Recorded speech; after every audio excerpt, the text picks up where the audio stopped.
कोई ज़्यादा दबाव या डर आदि नहीं होता है, जिसे खास ध्यान में रखकर हमारी पार्टी देश में लोकसभा व राज्यों में विधानसभा के आम चुनाव तथा स्थानीय निकायों के भी चुनाव पूरी तैयारी व दमदारी के साथ लड़ेगी।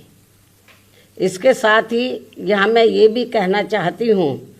कि यूपी में सन 2007 में बीएसपी की अकेले ही पूर्ण बहुमत की सरकार बनने के बाद से कांग्रेस, बीजेपी व इनके समर्थक सभी जातिवादी पार्टियां ये सोचकर काफ़ी घबराने लगी थी कि यदि बीएसपी केंद्र की सत्ता में आ गई तो फिर बाबा साहब डॉक्टर भीमराव अंबेडकर का व इनके अनुयायी रहे मान्यवर श्री कांशीराम जी का भी हर मामले में अधूरा रहा सपना जरूर साकार हो जाएगा, जिसे रोकने के लिए फिर इन्होंने अंदर अंदर आपस में मिलकर ये जो जातिवादी पार्टियां हैं, कांग्रेस, बीजेपी और कंपनी के जो लोग हैं, फिर इन्होंने अंदर अंदर आपस में मिलकर वे पर्दे के पीछे से खासकर दलित समाज में से बिकाऊ व स्वार्थी किस्म के लोगों के जरिए अब इन्होंने अनेकों पार्टियां बनवा दी सन 2007 के बाद से, जिनको चलाने व चुनाव लड़ाने आदि पर पूरा धन इन्हीं पार्टियों का लगता है। तभी ये पार्टियां कई कई दर्जन गाड़ियों को साथ में लेकर चलती हैं और अब तो ये हेलीकॉप्टर व प्लेन से चुनावी दौरा भी करते हैं। ऐसी लोगों में ये आम चर्चा है, जबकि हमारी पार्टी बीएसपी इसके लिए पार्टी के लोगों से बीएसपी सदस्यता आदि के जरिए अपना खर्चा खुद उठाती है। यहाँ ये भी गंभीरता से सोचने की बात है। और इतना ही नहीं, बल्कि फिर ये विरोधी पार्टियाँ अपने राजनीतिक लाभ के लिए उनके हिसाब से उनसे उम्मीदवार खड़े करवा के अब बीएसपी को कमज़ोर करने में लगी है। इसके साथ ही अब तो इन बिकाऊ व स्वार्थियों को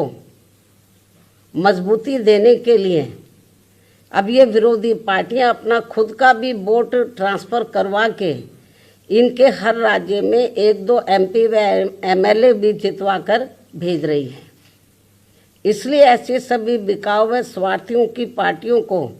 अब अपने भोले भाले दलितों, आदिवासियों, अन्य पिछड़े वर्गों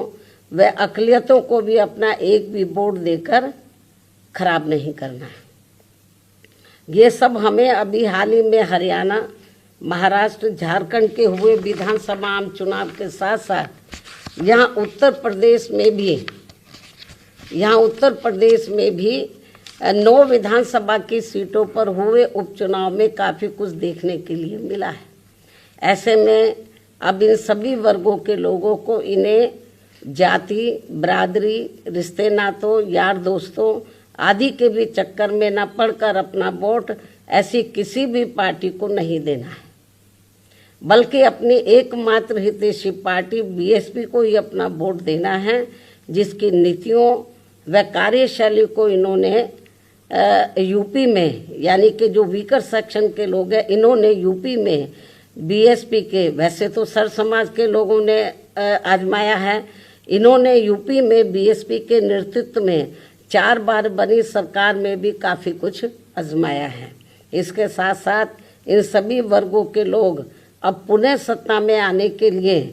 विरोधी पार्टियों की इन सभी साजिशों से हमेशा सावधान रहना है और आपस में भाईचारा पैदा करके अपनी पार्टी बीएसपी को हर मामले में ज़रूर मजबूत बनाना है तथा इनकी इन सभी साजिशों से ये लोग हमेशा सावधान भी रहें। वर्तमान में समय की यही मांग है और सर्वजन हिताय व सर्वजन सुखाय के लिए इसकी ये खास ज़रूरत भी है। और अब मैं विरोधियों की इन सभी साजिशों के बीच अपनी पार्टी के लोगों ने अपने उम्मीदवारों को यहाँ उत्तर प्रदेश में, महाराष्ट्र में, झारखंड में और ख़ासकर उत्तर प्रदेश में जो 9 विधानसभा की सीटों पर बाई इलेक्शन हुए, तो इन सभी सीटों पर अपनी पार्टी के लोगों ने अपने पार्टी के उम्मीदवारों को जिताने के लिए जो पूरे जी जान से कोशिश की है,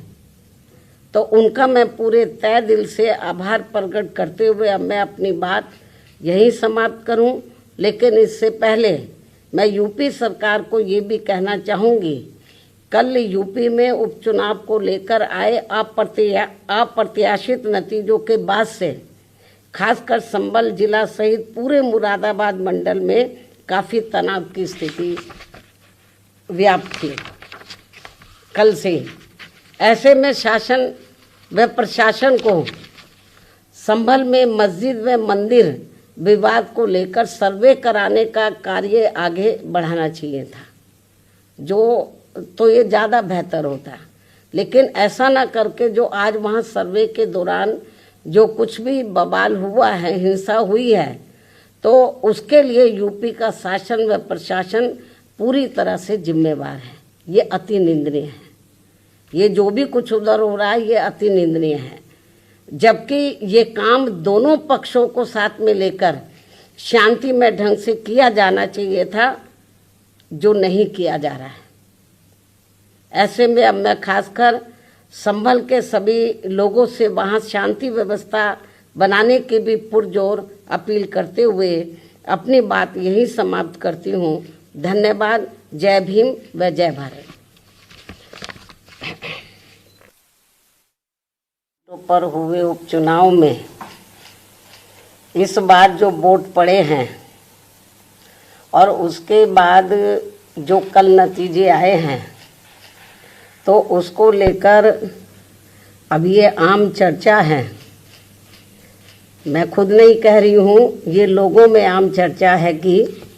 पहले देश में बैलेट पेपर के जरिए चुनाव जीतने के लिए सत्ता का दुरुपयोग करके फर्जी वोट डाले जाते थे।